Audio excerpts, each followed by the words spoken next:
Neighbors. Shock. Holcomb is talking about neighbors again. And neighborhoods, not just neighbors, right? So where do you live?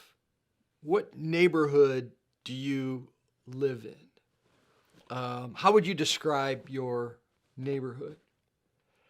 I have friends that they don't live here. They're friends in another state, but they lived in a community for a long time and always wanted to live in this one neighborhood.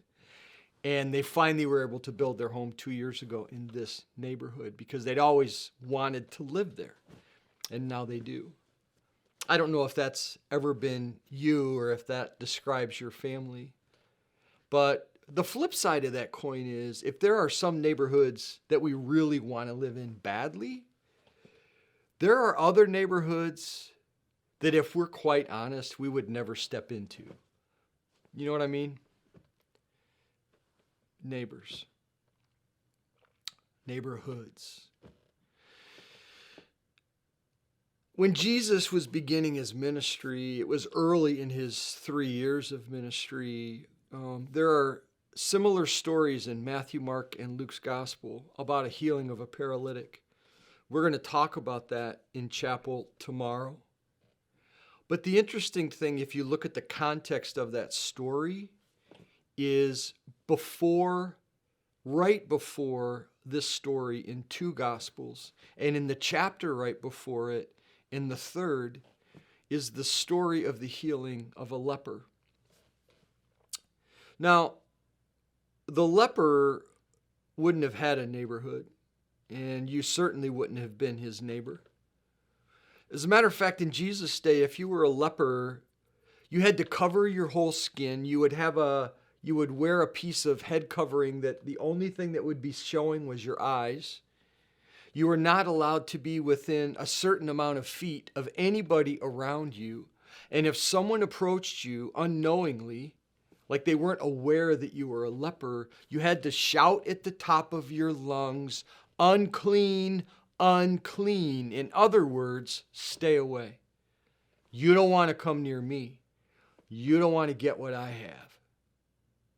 And it's interesting that early in Jesus' ministry, all 3 of the Gospels include a story of the healing of a leper. These people, and there were groups of people that would have walked around in this society and culture with this stigma that they carried with them. And even if you didn't know it when you saw them, they had to alert you that they were unclean. Stay away. But there's one person that, at least the way the story's told in all 3 Gospels, he didn't approach Jesus in that way. He didn't say unclean. He approached Jesus and said, "If you're willing, heal me."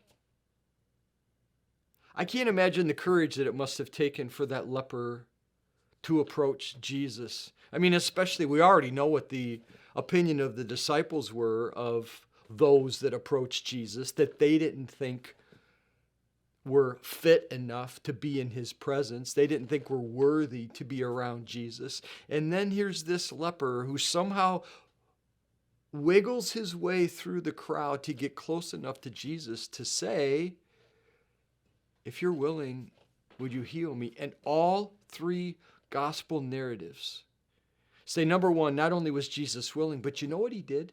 Do you know what Jesus did? He touched them. He touched him.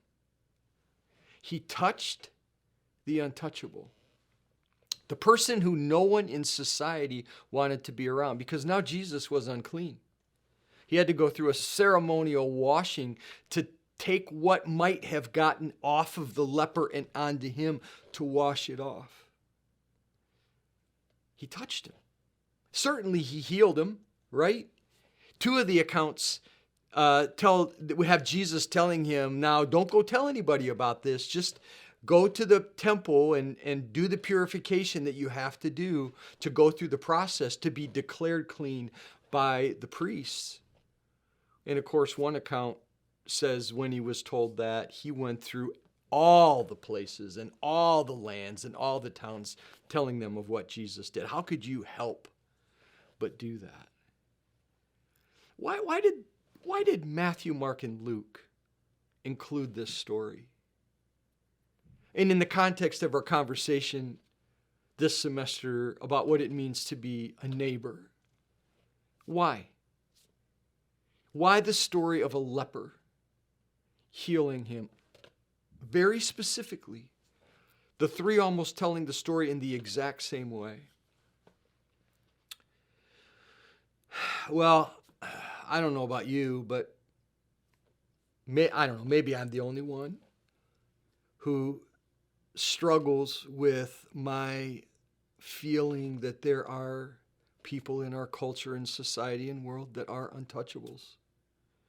It used to be a part of the caste system in India, but they actually had to pass a law for that not to be in their system anymore. But I think you know as well as I do, it's a part of every system. Every system and culture and society. I mean, let's just be honest. There are untouchables that are there. So why did the gospel writers feel like it was important to include a story of an untouchable that Jesus touched? Well, because in the kingdom of God, there are no untouchables. There are no neighborhoods that we don't go into. And there are no people groups, or there is no person that we won't become neighbors with. We can't get around the teaching of Jesus in the fact that he wants us to get beyond our own issues and our own stigmas and our own prejudice to the point where we say, not them, not going there, you know who they are. We can't be around them because they might rub off on us. And Jesus, dealing with the exact same stigma, touched the leper and healed him. I'm going to be honest with you. I know the people and places in my mind that I navigate and struggle with.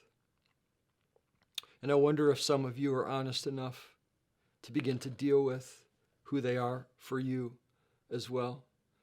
I don't have to think long about it for me, not in the day and age in which we live. And I ask God to help me navigate things differently. Then left to myself, I would. It's why you often hear me say, I want Jesus to save me from me. Because if it's up to me, I know how I'll treat them. But I don't want to treat them based on what I think is right and good and appropriate. I want to approach them the way Jesus approached the leper on that day and was approached by the leper. I want to be approachable. I don't want there to be boundaries. I don't want there to be limits. There are no limits on grace. There are no boundaries to grace. And this isn't about in or out, who has faith, who doesn't. This is just the way we're supposed to be. Neighbors. Who are yours? Who are the ones that aren't your neighbors yet that could be? That's something I'm going to navigate with you as we continue to walk through this semester. And I pray and hope that God will bring people to my mind, and as he does, I will be willing to do whatever I can to become their neighbor. And I hope you'll join me. Grace and peace.